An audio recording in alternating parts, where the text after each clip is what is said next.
¿Cómo que no? Ay, no.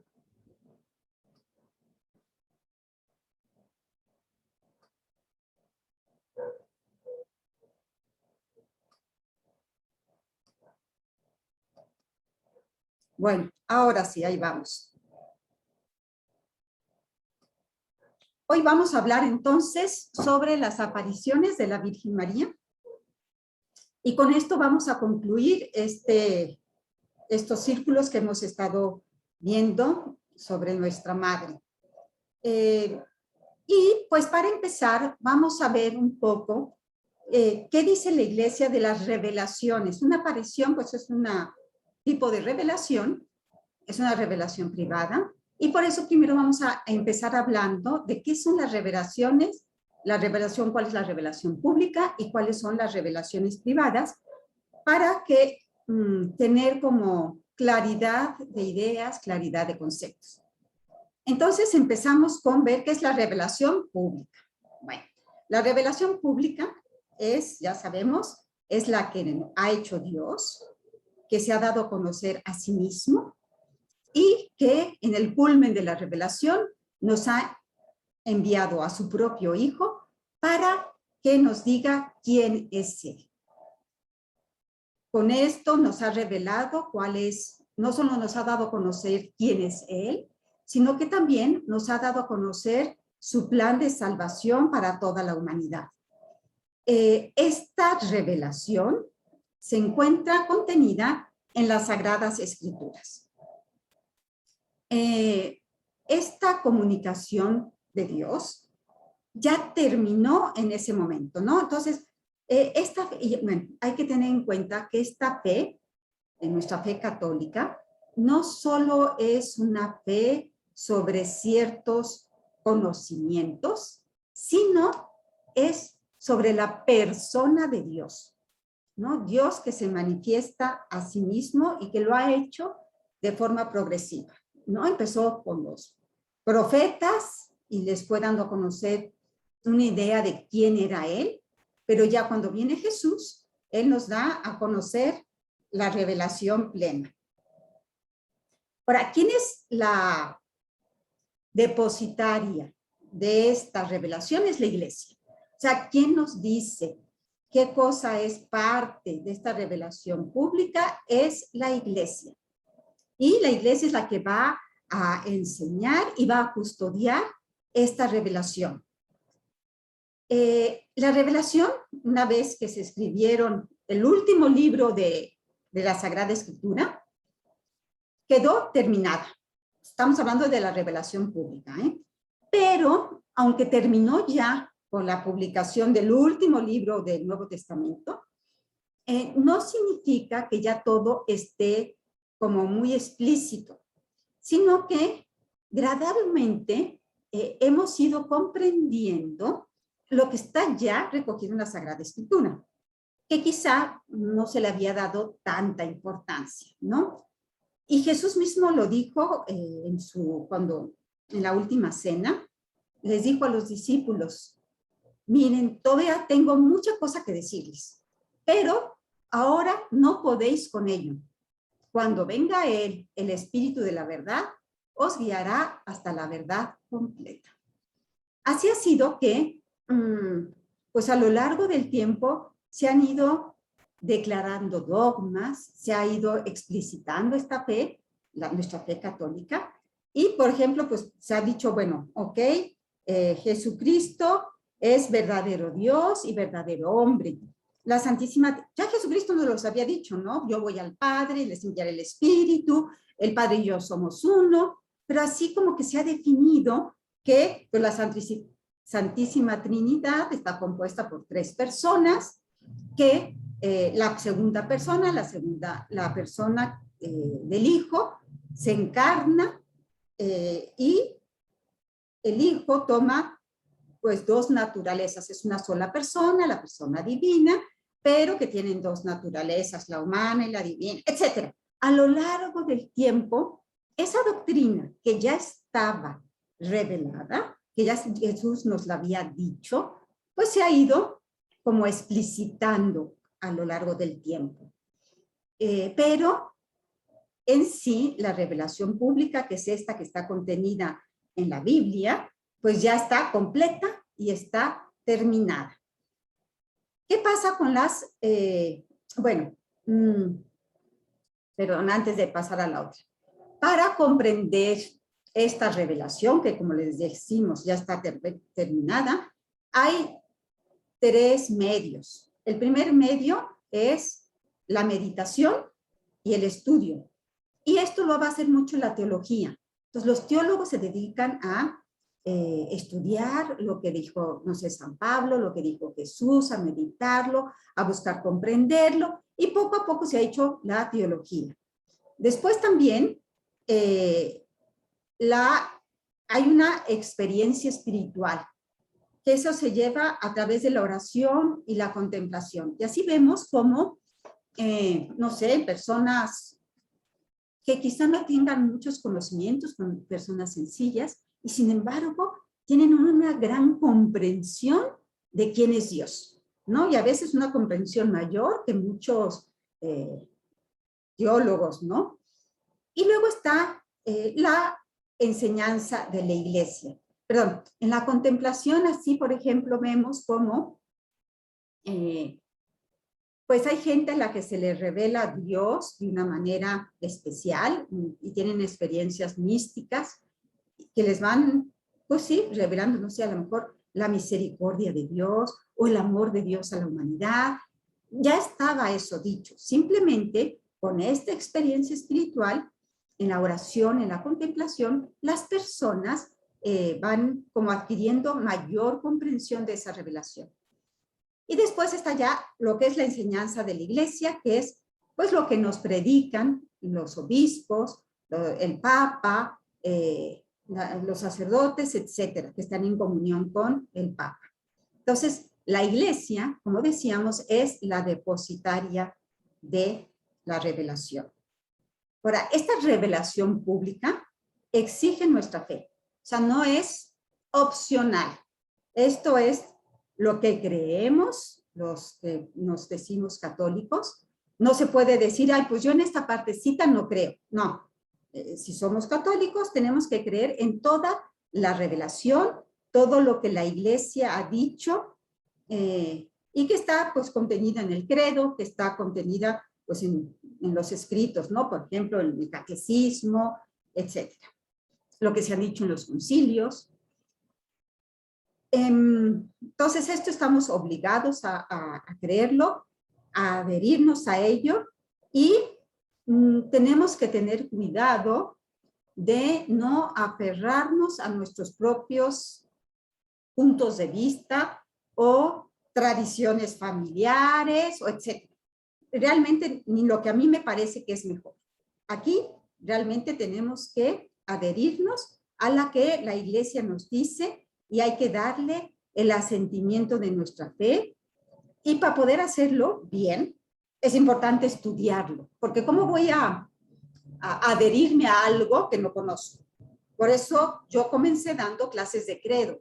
¿Por qué? Porque consideraba que era muy importante que nosotros supiéramos y conociéramos un poquito más qué creemos, ¿no? A qué, digamos, yo con mi bautismo, diciendo que soy católica, a qué me estoy adhiriendo, ¿no? Y no, pues simplemente tener como ideas abstractas de cosas que a lo mejor alguien me dijo, pero que no son, pues, la doctrina católica.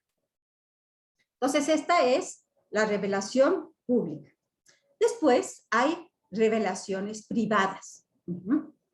Dentro de estas revelaciones privadas, pues hay apariciones, hay visiones, hay locuciones, y que son todas esas, o sea, todas las revelaciones privadas son aquellas que suceden una vez que ya terminó el Nuevo Testamento.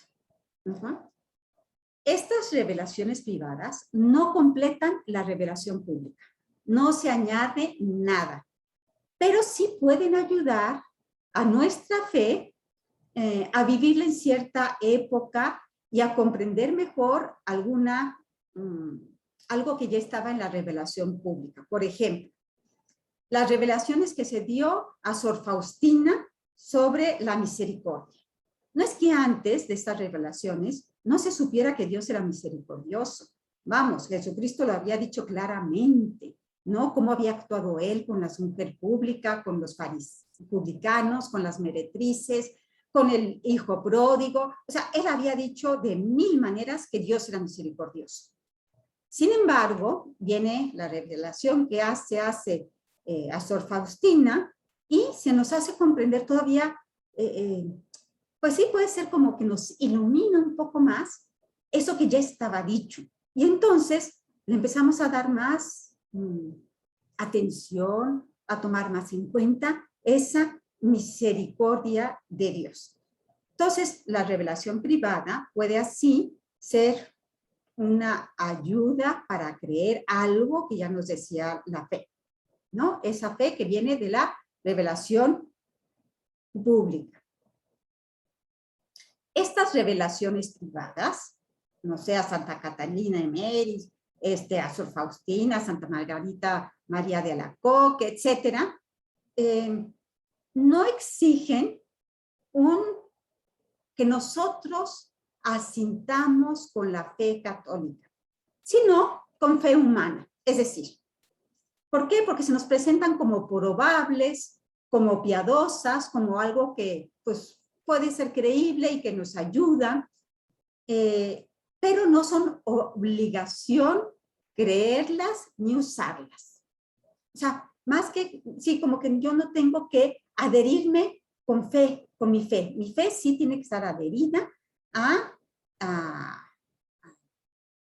lo que es la revelación. Si ya la iglesia ha dicho esta aparición ya ha sido constatada que sí, y la iglesia ha dado su asentimiento, pues a nosotros nos corresponde creerlo con una fe humana, como cuando se nos dice, no sé, llega una amiga y te dice que ella vio a un perrito que estaba caminando para atrás. Tú le crees a tu amiga porque normalmente dice cosas ciertas, y pues el perrito estaría caminando para atrás por algo.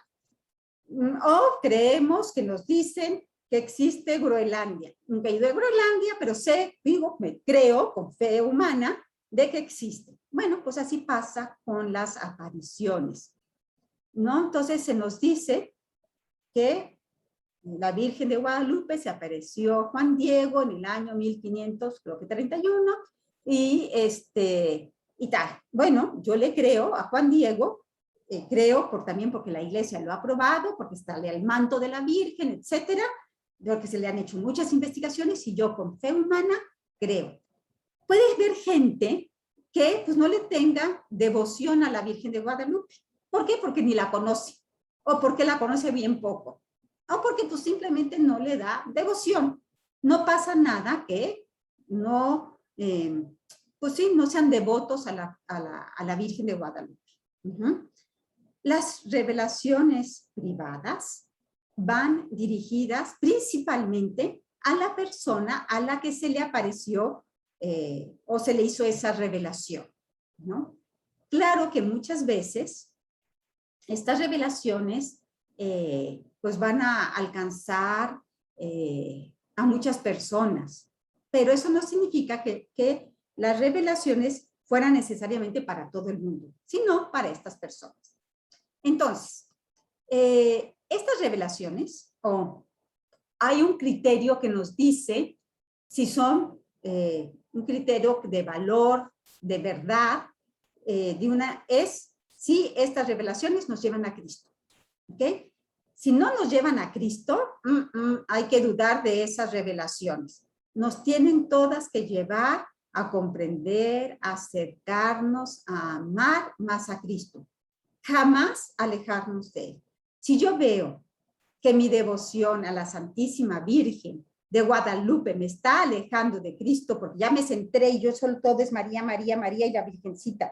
Sería raro, pero que solo me está alejando, pues yo tengo que dejar esta devoción. Pero no sucede así. Normalmente todas las apariciones de la Virgen que nos dicen, venga, mi hijo es misericordioso, arrepiéntanse, acérquense a él, etc. Entonces, las revelaciones privadas, pues muchas veces van a llevar al culto. Pueden tener hasta efectos en la liturgia. Por ejemplo,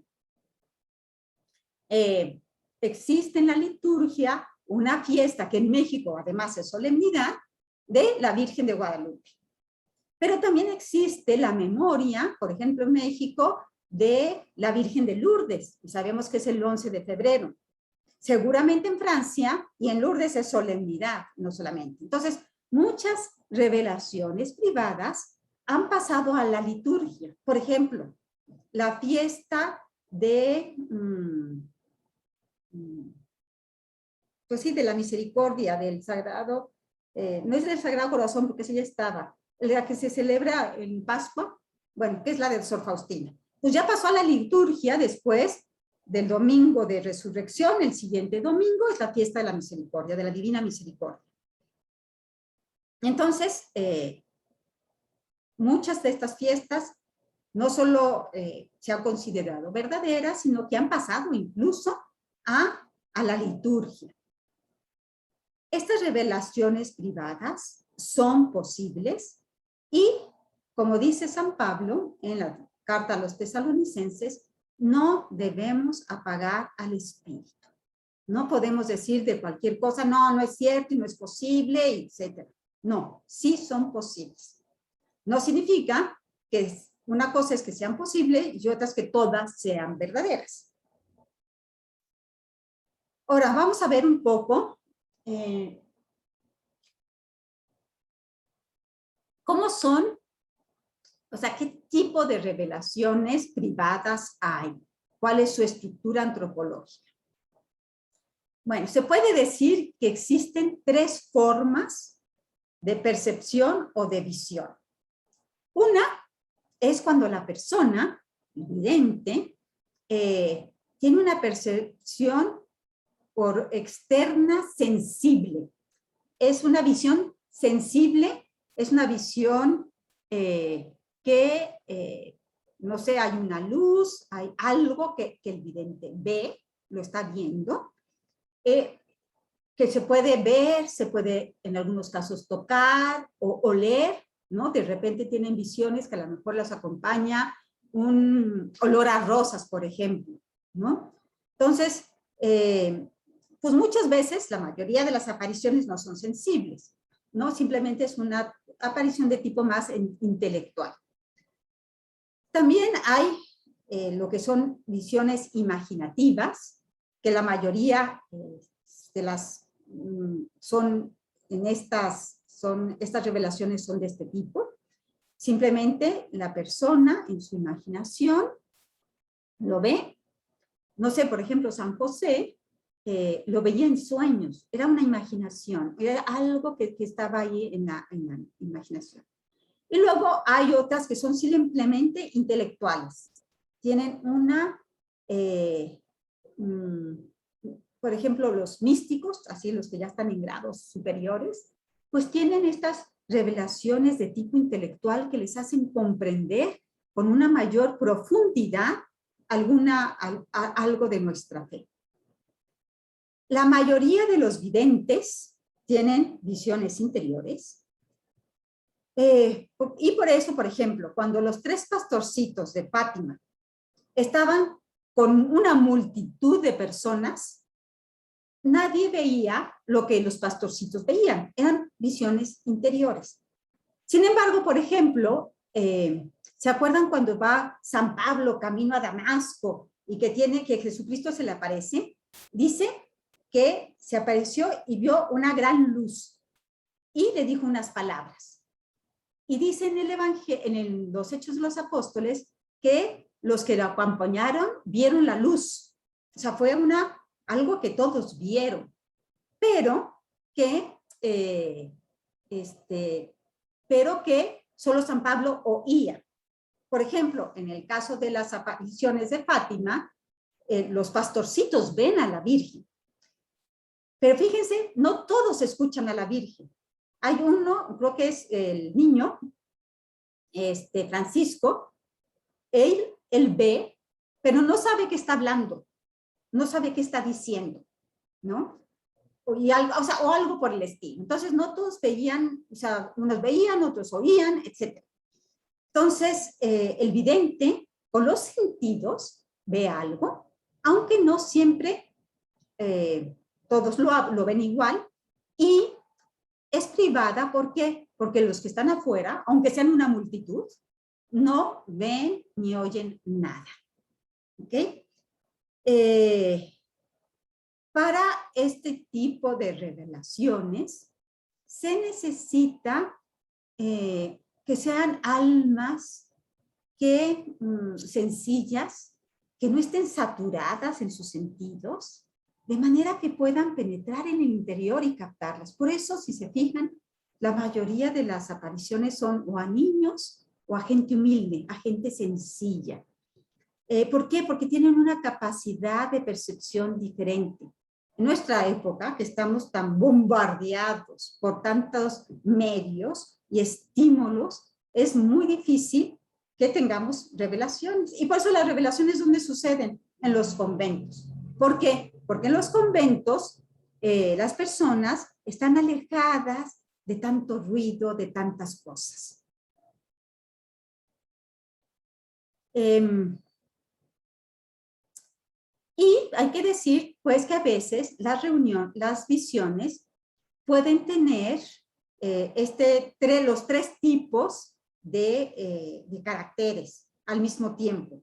Y es lo que le pasó a San Pablo. Fue una percepción sensible, se vio una luz resplandeciente, se oyó una voz que le decía a Pablo, Pablo, ¿por qué me percibes? A la vez fue imaginativa, porque también se le dijo que, que una nariz, que luego se dirigiera con Ananías, ¿no? Y con su imaginación él vio a Ananías.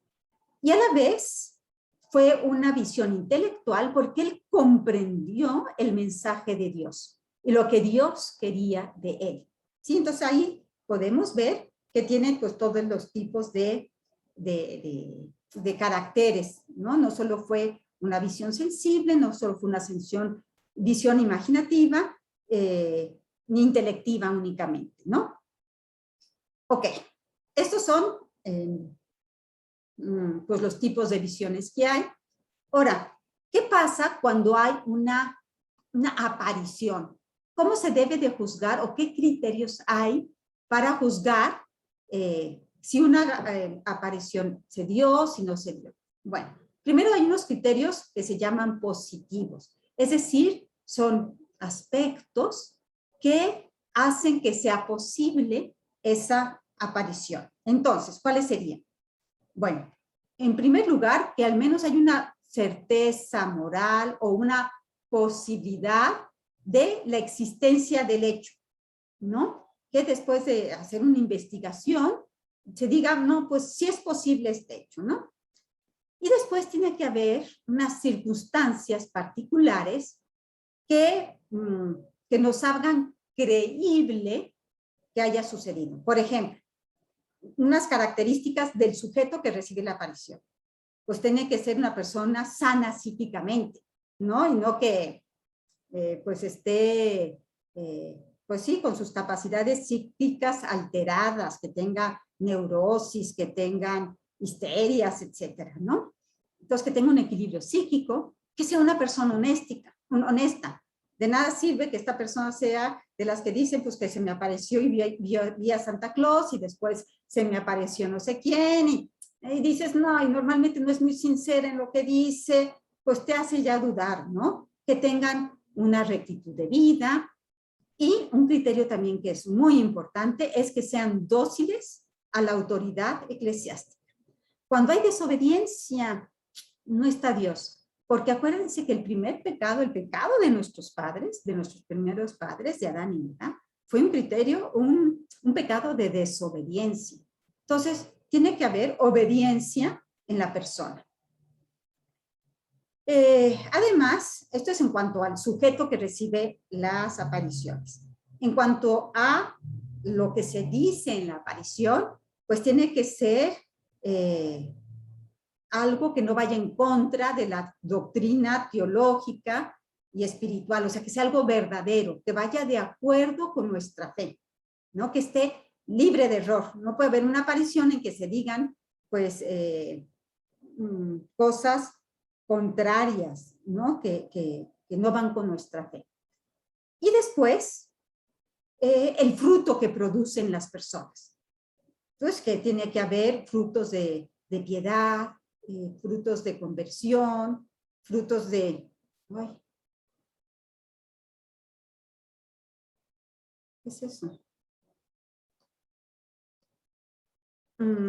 Frutos de conversión, frutos de caridad, etcétera. Si los frutos que producen son de desobediencia, de crítica, entonces uno dice, espérame, esta aparición está medio sospechosa. Entonces, estos son los criterios positivos. Por un lado, que puede haber la posibilidad de que el hecho se haya dado, y después que el sujeto pues tenga ciertas características, que lo que se revela sea de acuerdo con la fe, y los frutos que produce, ¿ok? Luego hay, por lo contrario, criterios negativos. ¿Cuáles serían esos criterios? Bueno, que haya errores en cuanto al hecho, por ejemplo, que son varios videntes y que los videntes se contradicen. O que el vidente dice que va a suceder tal hecho y ese hecho no se da. Entonces, hay sus errores, ¿no? Luego puede haber errores doctrinales. Es decir, que lo que se dice, lo que los videntes dicen que dijo la aparición, pues sean una herejía, ¿no? O vaya contrario a nuestra fe, pues que tiene errores doctrinales. Entonces, pues no, ya es un criterio negativo. Después, otro criterio negativo es que se vea que hay un afán de lucro, ¿no? Que aquí la persona, con su supuesta aparición, lo que quiere es obtener ingresos económicos. Pues ya también te hace sospechar, ¿no? Otro criterio negativo muy claro es que haya actos inmorales, ¿no? Que sean cometidos por el sujeto o por sus seguidores durante la aparición, ¿no? O en la ocasión de este hecho. Pues no puede ser. Y luego que haya enfermedades psíquicas o tendencias psicóticas, psicopáticas, que estén presentes en el sujeto y que pues hagan que la persona pues tenga alucinaciones, vea cosas, etcétera. O que haya un tipo de histeria colectiva. Pues eso no es que Dios se nos esté apareciendo. No sé si ustedes se acuerdan de hace tiempo, y no me acuerdo bien del hecho, y a lo mejor no lo digo exacto como es, pero me acuerdo que hace tiempo hubo un pastor o un no sé qué, que tuvo una revelación que todos se tenían que suicidar. Y hubo un suicidio colectivo de todos los que pertenecían a esa pseudo religión, ¿no? Pues eso no puede ser. Por ejemplo, aquí hay algo que es inmoral, es grave además. Entonces, estos criterios, tanto sean positivos como sean negativos, digamos, son indicativos y pues deben como que son acumulativos, ¿no? Si esto, más esto, más esto, más esto, yo voy viendo y digo, ay, no, sí es posible. O empiezo a sumar y digo, no, está esto, luego está esto otro que tampoco, está esto que tampoco, pues lo más probable es que no. Estos criterios, tanto si son negativos como si son positivos, son indicativos, no son taxativos, no es que a fuerzas ya, si hay uno que no, pues a fuerzas es que no. No, se tiene que ver el conjunto y pues la iglesia es la que va a determinar. Entonces, esos son los criterios. ¿A quién le corresponde el juicio? O sea, ¿quién tiene que hacer el juicio sobre una aparición? Aquí estamos hablando de las apariciones, esto es para apariciones, revelaciones, etc. Estamos hablando de las apariciones marianas, entonces, bueno, ¿a quién le toca el juicio? El juicio le corresponde a la autoridad eclesiástica, que normalmente es el ordinario del lugar. Cuando uno dice el ordinario del lugar, ¿a qué se refiere? El ordinario del lugar es el que gobierna con potestados, que se le ha dado la potestad, para que gobierne un territorio, ¿no? Normalmente, ¿quién es? El obispo. Puede haber que en una circunscripción pues haya un vicario, etcétera, pero normalmente va a ser el obispo. No, por lo tanto, el juicio no lo decide el sacerdote con el que yo voy y que me cae muy bien. Y por supuesto no lo decido yo mismo. Entonces, si yo he tenido una pasión, no basta con que yo vaya con mi confesor, le cuente que tuve esta visión de la Santísima Virgen y que él me diga, no, ¿sabes qué? Sí es verdadera. Y entonces yo me pongo a publicarla y empiezo a decirle a la gente que en mi casa se apareció, no sé, que en la Virgen que yo tengo en mi sala, no sé, llora, y yo empiezo a hacer una divulgación de que mi Virgen llora y que vengan a verla a todo el mundo, y además ya el párroco me dijo que podía hacerlo y que, no, esto no lo decido yo, esto no lo decide el párroco, ni el sacerdote de mi confianza. Lo decide la autoridad eclesiástica, que como decimos, normalmente es el obispo. Entonces, ¿qué le corresponde a la autoridad eclesiástica?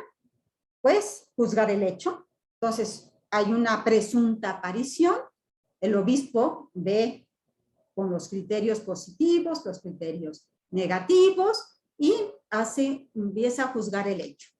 Después de esto, digamos que una vez que vio que, pues, según los criterios positivos, negativos, pues hay como un resultado que es favorable, puede permitir él que haya manifestaciones públicas de culto o de devoción. Y él va a seguir vigilando este hecho, ¿no? Entonces él puede permitir estas manifestaciones de culto, pero él lo que está diciendo en este momento es nada obsta. O sea, por el momento, nada indica que esto no sea cierto. No lo estoy todavía declarando como cierto. Simplemente estoy diciendo, pues como no hay nada que lo impida, no hay nada que sea manifiestamente contrario a la fe, voy a permitir que se dé culto, pero todavía no lo estoy aprobando. ¿Ok?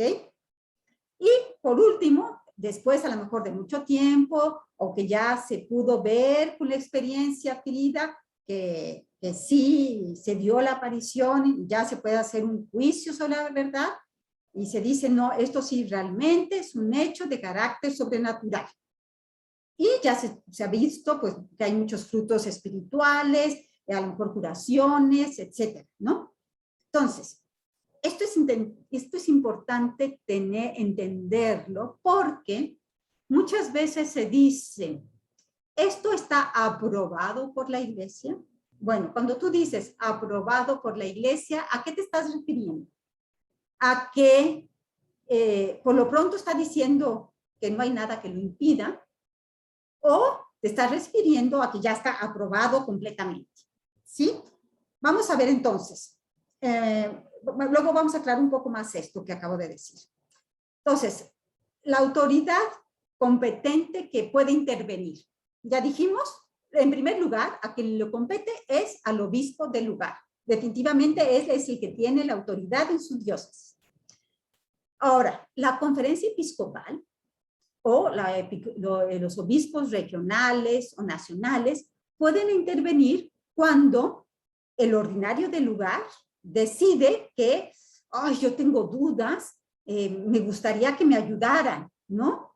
Para tener mayor seguridad, y entonces él recurre a los obispos. No es que la conferencia episcopal le corresponda, no, le corresponde al obispo. Sin embargo, el obispo puede recurrir a la conferencia episcopal. Y también puede ya, digamos, involucrarse la conferencia episcopal cuando ya traspasó la región, ¿no? Ya esta devoción se está haciendo ya a todo, no sé, a todo México, ¿no? Ya no solo nacional, sino que ya trascendió y es una cuestión mundial. Y también, pues la sede apostólica, o sea, el Papa, puede intervenir cuando se le pegue la gana, perdón por la expresión. O sea, él, como es la cabeza de la iglesia, puede intervenir, ya sea porque un grupo de fieles se acerque a ella o directamente dice, a mí me interesa pues intervenir, ¿ok?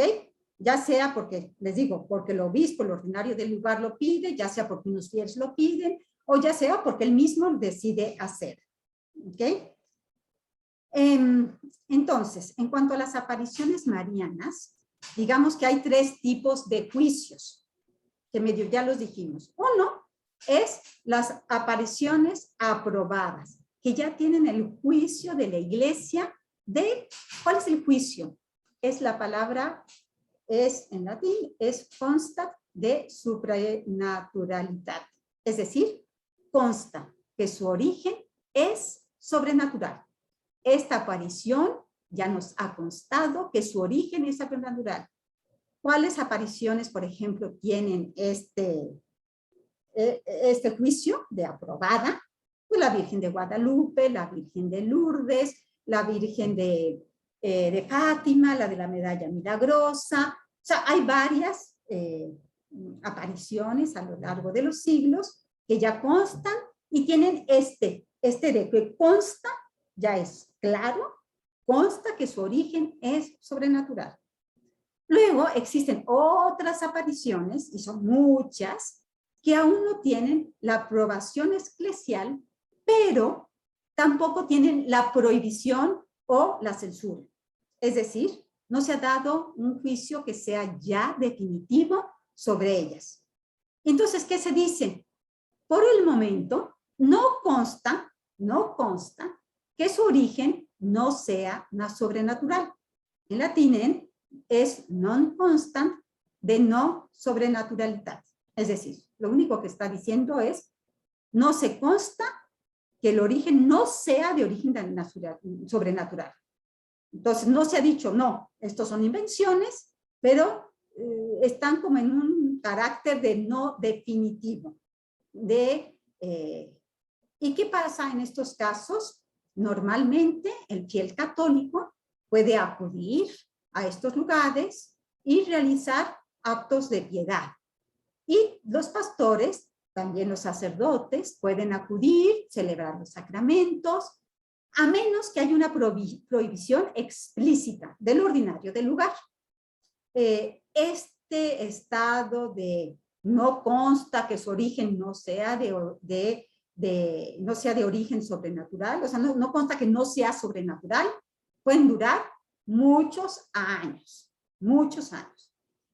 Y algunas presuntas apariciones ya han recibido un juicio negativo por parte de la iglesia en la que dicen, consta que su origen no es sobrenatural, no es sobrenatural.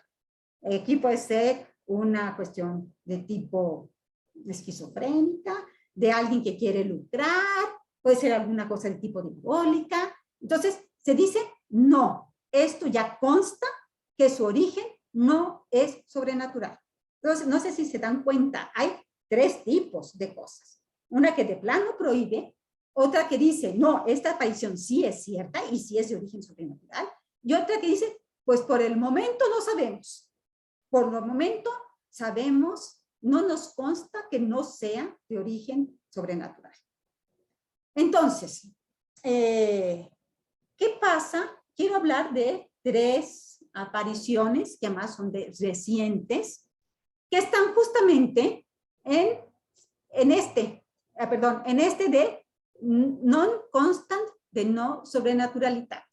Entonces, ¿cuáles son estas? Entonces la gente pregunta, a ver, ¿la iglesia ha aprobado Medjugorje o no la ha aprobado? Bueno, pues quiero decirles que está justamente en esto. No nos consta, se están haciendo investigaciones. Es cierto que el Papa Benedicto XVI, Medjugorje es una advocación que pues ha abarcado el mundo entero, ¿no? Ya es algo que se conoce mundialmente y se reciben peregrinos, ahora sí, que de todas partes del mundo. Esta aparición sucedió en 1981, es decir, que hace 40 años. es una aparición que, pues, fueron varios los videntes, varios de ellos, creo que, no recuerdo el número, si son 6 o 7, fueron los que, a los que se les apareció. De estos, a algunos se les dejó de aparecer, dicen ellos que se dejó de aparecer la Santísima Virgen. Hay otros que se les sigue apareciendo, algunos diariamente y algunos en fechas especiales, ¿no? Todos los 2 de mes se aparece todavía. Mientras siga habiendo apariciones, no se puede no se puede declarar que un hecho ya es, que la aparición es verídica. ¿Por qué? Porque pues, no sabemos qué va a pasar.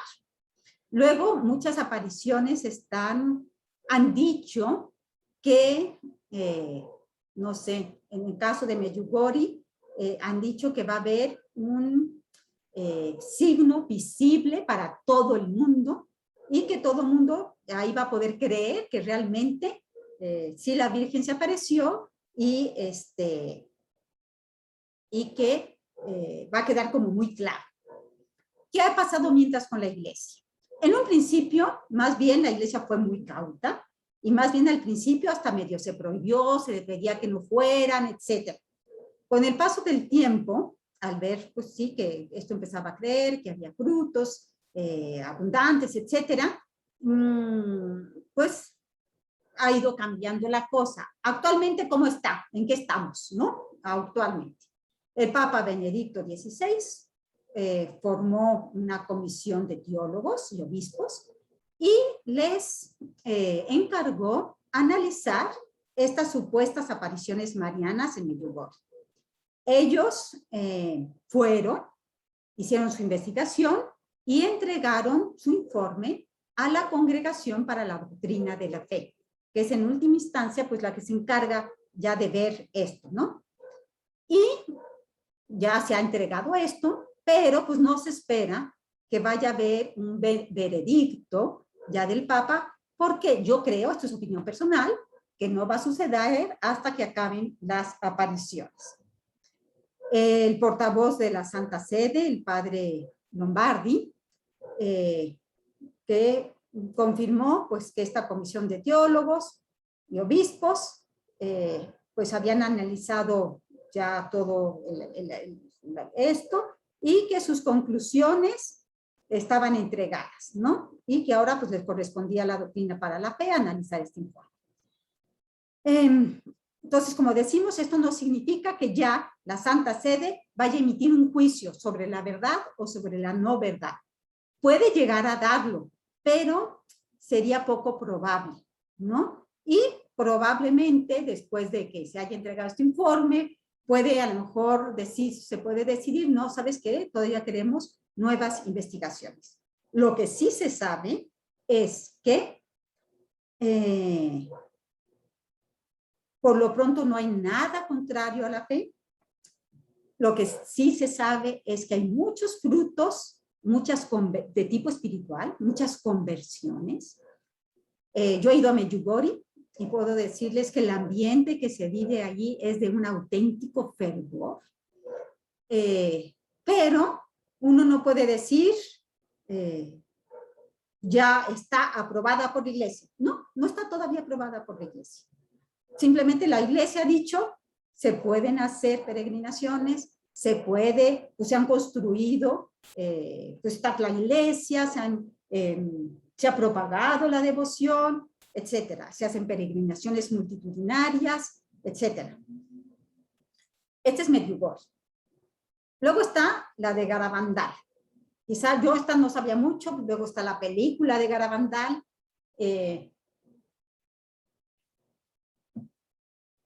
y se le ha dado como más, pues sí, un poco más de bombo, no sé, como que se ha expandido más, se le ha dado más publicidad, ¿no?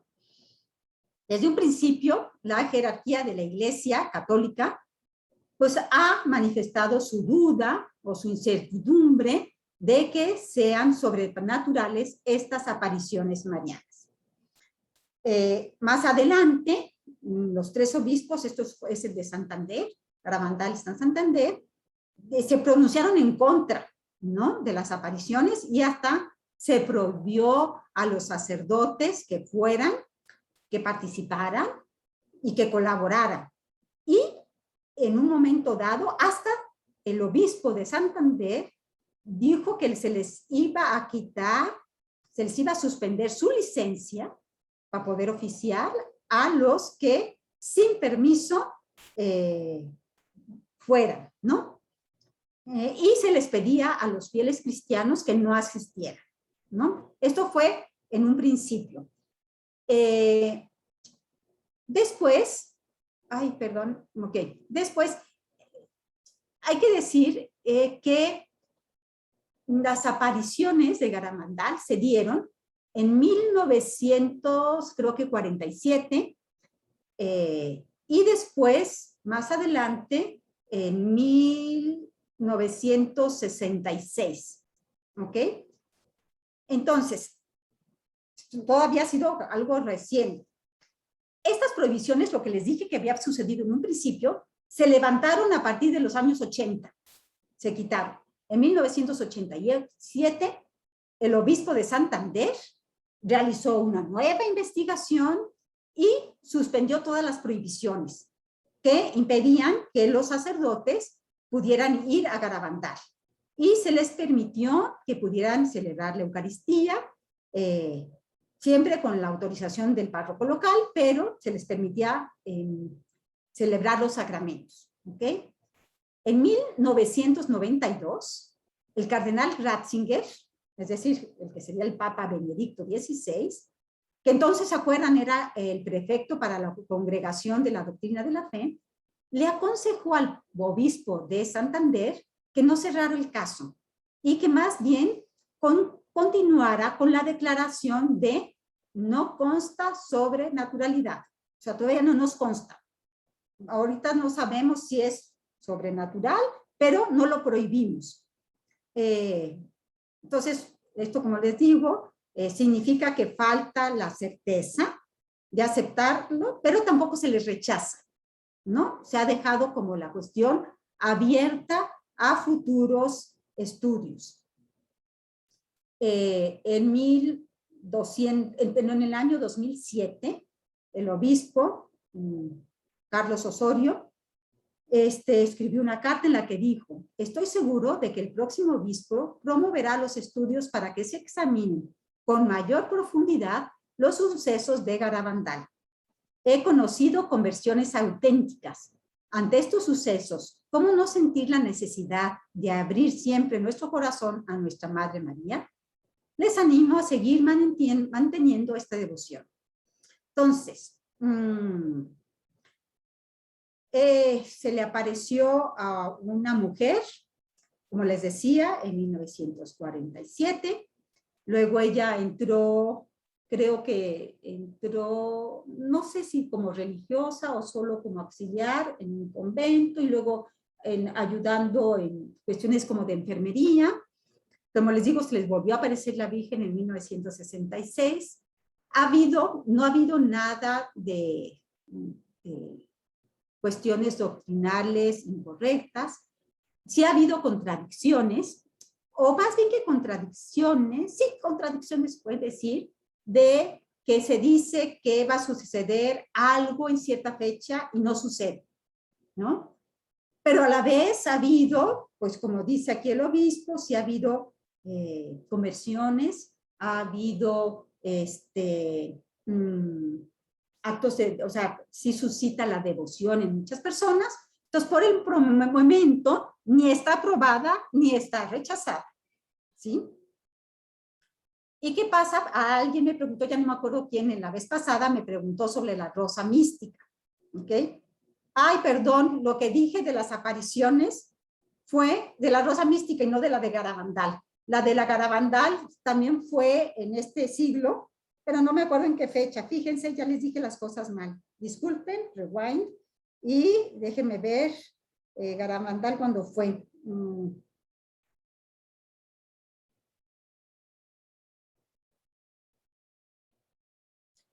Ok.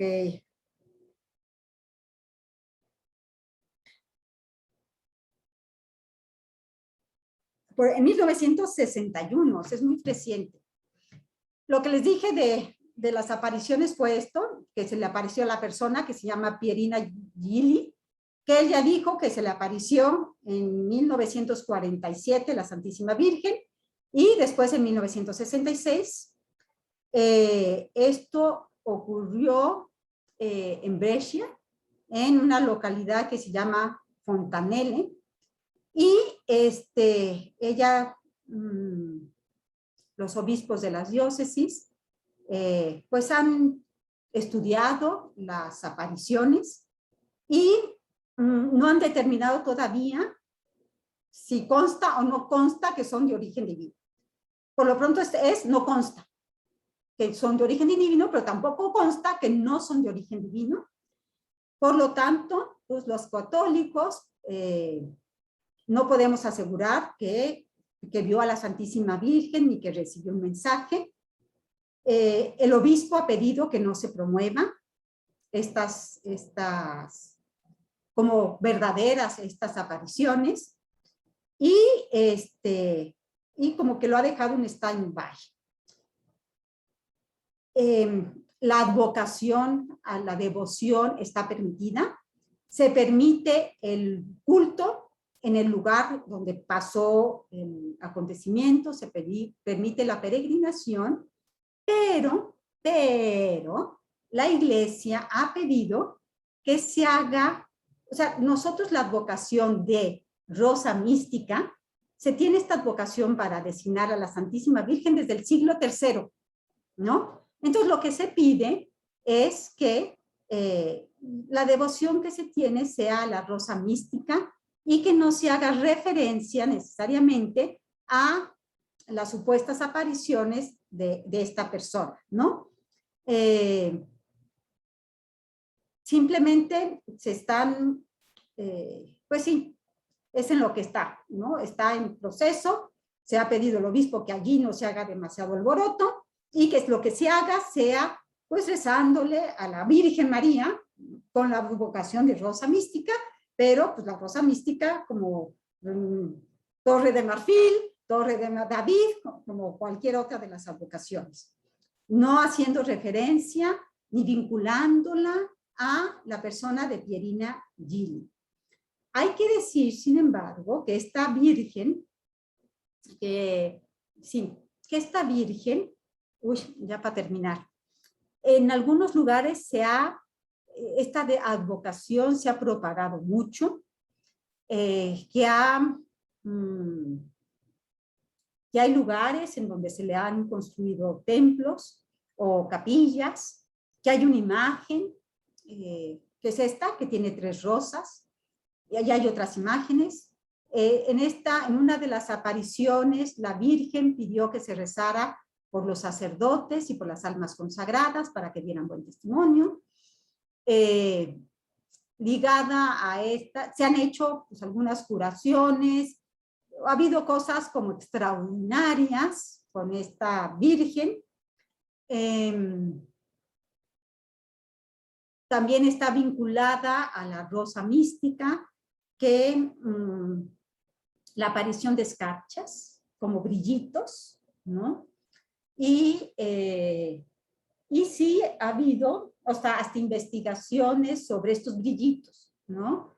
De si estas escarchas se comparan con otras fabricadas humanamente, cuáles son diferentes, y sí son diferentes, ¿no? Las fabricadas humanamente, cuando se les ponía ciertos ácidos o ciertos líquidos, en algunos casos se desintegraban, en otras se decoloraban, y las de la rosa mística, por ejemplo, no se decoloraban.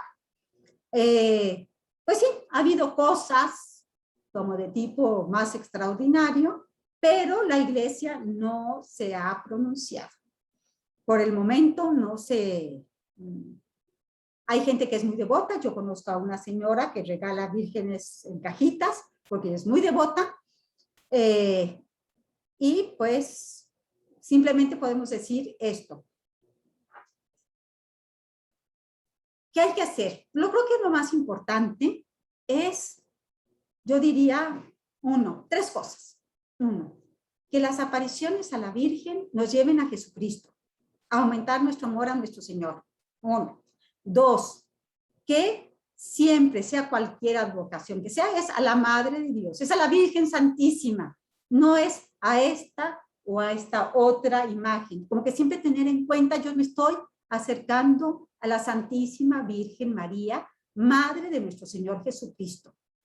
No me estoy acercando solamente a la Virgen de Fátima, o solamente, no. Yo cuando me acerco a la Virgen de Fátima, me estoy acercando a la Santísima Virgen, ¿no?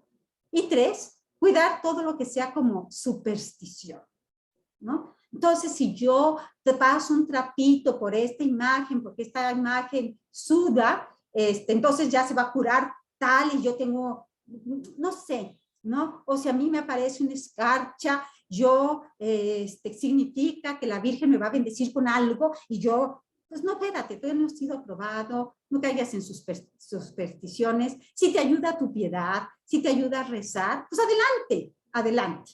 Bueno, con esto terminamos. Quiero decirle que esto yo no me lo inventé, no me lo saqué de la manga, ¿eh? Son de documentos de la iglesia, otros del Tanqueray, y cosas así. Entonces, nada más déjenme dejar de grabar.